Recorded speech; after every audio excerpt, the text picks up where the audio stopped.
¿Qué barcelonés en su infancia no ha subido, aunque haya sido una sola vez, en las golondrinas? Forman parte de nuestros recuerdos ciudadanos más imborrables y auténticos. Os vamos a contar su historia. El negocio lo abrió el cubano Leopoldo Herrera Hué, hijo de un indiano catalán y madre francesa. La familia había llegado a la ciudad condal huyendo de la guerra de Cuba. Recordando las embarcaciones de recreo de la bahía de Matanzas, decidieron montar el mismo modelo de negocio en Barcelona. En 1884, con 12.100 pesetas de capital, pusieron en servicio unos barquitos de vapor que durante los fines de semana conectaban la Puerta de la Paz con los baños de la Barceloneta.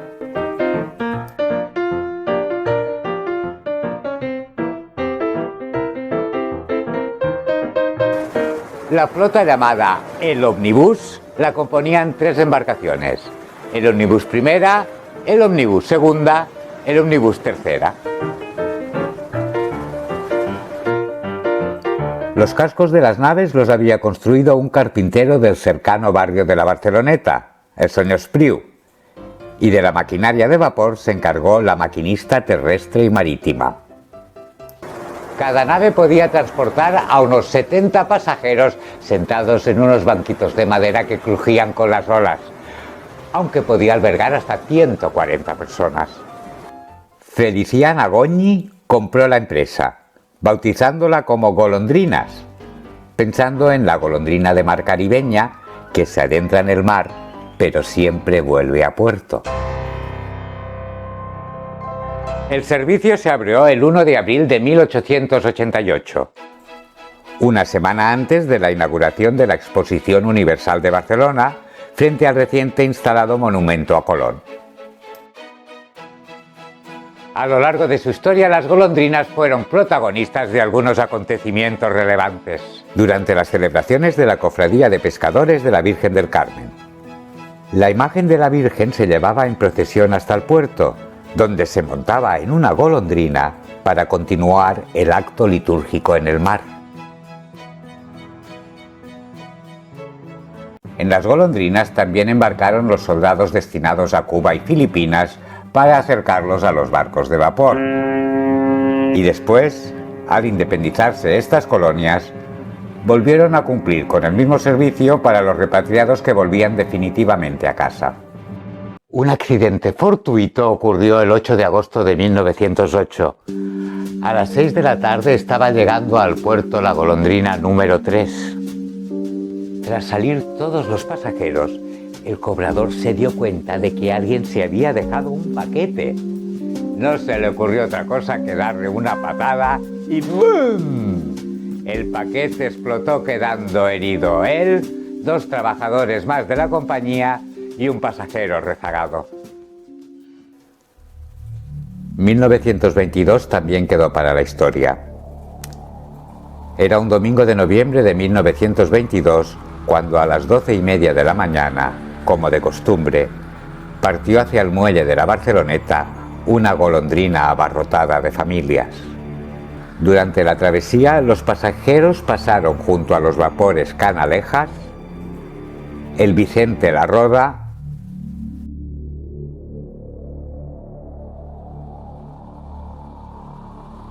y el Infanta Isabel de Borbón. El Canalejas viró de repente situándose frente a la golondrina, mientras se acercaba otro pequeño vapor de la compañía arrendataria de tabacos, que, sin tiempo de reaccionar, impactó contra la golondrina, quedando empotrado por un lado. Al separarse de la pequeña nave, provocó una entrada masiva de agua en el interior de la golondrina, que se hundió en pocos segundos. Algunos marineros de la Infanta Isabel se lanzaron al agua para socorrer a los náufragos. Otras naves cercanas también se acercaron para auxiliarlos. El accidente se saldó con 10 muertos y 24 heridos. Aparecieron otras empresas similares como Las Gaviotas. Macià i Casadevall, barquero del puerto, obtuvo la licencia y se asoció al empresario Rafael Gas y a un hombre de la profesión, Manuel Rocamuelas, que había sido buzo y había auxiliado casualmente a las víctimas del reciente accidente.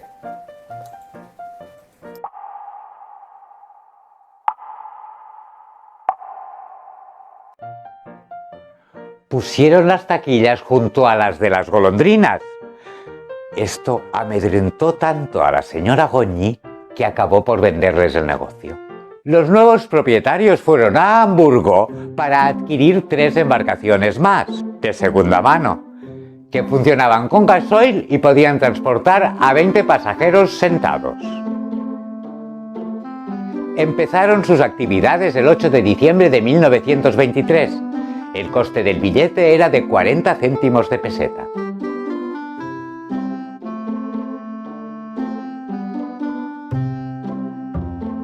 Tenían su pequeña taquilla en la Puerta de la Paz, frente al monumento a Colón, y siempre que se paraba el tren junto a esta, la dejaba oculta y bloqueada. Trabajaron hasta la llegada de la Guerra Civil, que, por restricciones de combustible, tuvieron que cesar la actividad hasta el fin del conflicto. Al final de los años 50, con la ampliación del ancho del rompeolas, pudieron llegar los coches. Y las golondrinas establecieron también en él una parada.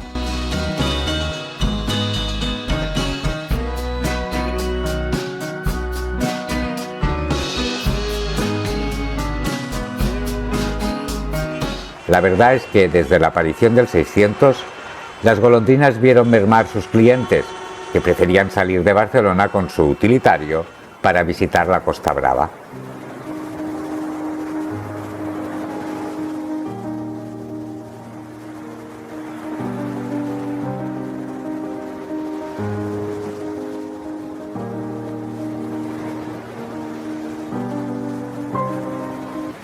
Era muy popular ir al rompeolas a pasar el día en familia. Nos dirigimos al rompeolas a bordo de una típica golondrina. Durante el viaje, los pasajeros disfrutan de la brisa y de un grato ambiente marinero con el ir y venir de variadas embarcaciones. La golondrina arriba al rompeolas, que ofrece a cada cual diversas posibilidades en los apacibles domingos de la ciudad condal. Mientras los hombres pescaban en caña y los niños intentaban coger cangrejos con una lazada de nylon. Ahí le tienen ustedes con el codiciado cangrejo. ¡Enhorabuena, muchacho! Las esposas disponían los bocadillos y las fiambreras con tortilla de patatas.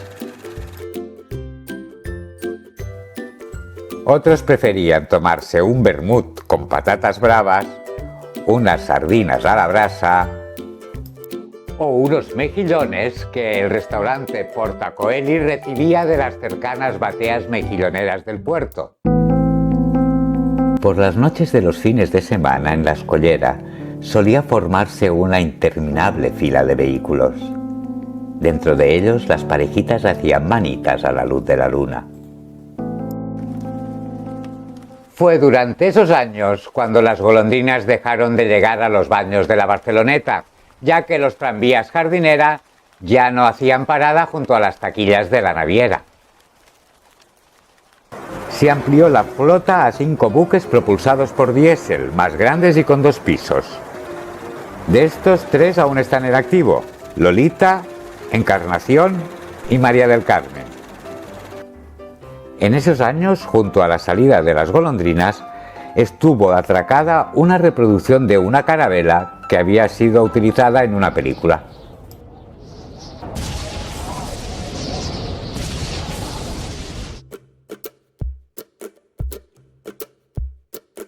Para la celebración de los Juegos Olímpicos de 1992 se recuperó toda la fachada marítima, se ampliaron el paseo marítimo y las playas, se inauguró el Port Vell, la Villa Olímpica y el Puerto Olímpico.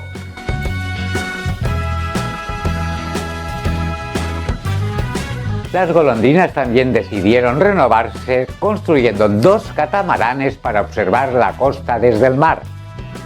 Casi al acabar el siglo se incorporó el trimar y el omnibus, catamaranes de fibra de vidrio con capacidad para 190 pasajeros y grandes ventanales en su casco para poder ver bajo el agua.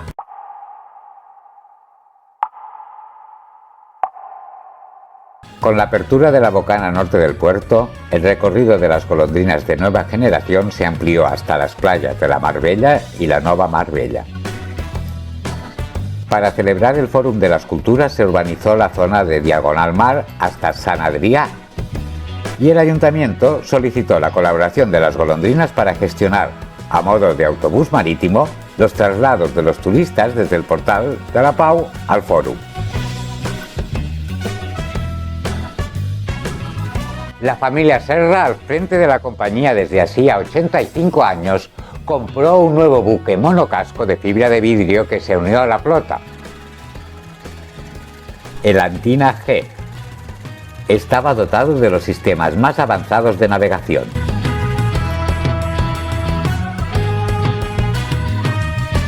Hoy día, 137 años después de su inauguración, las golondrinas siguen dando sus servicios a los barceloneses y turistas.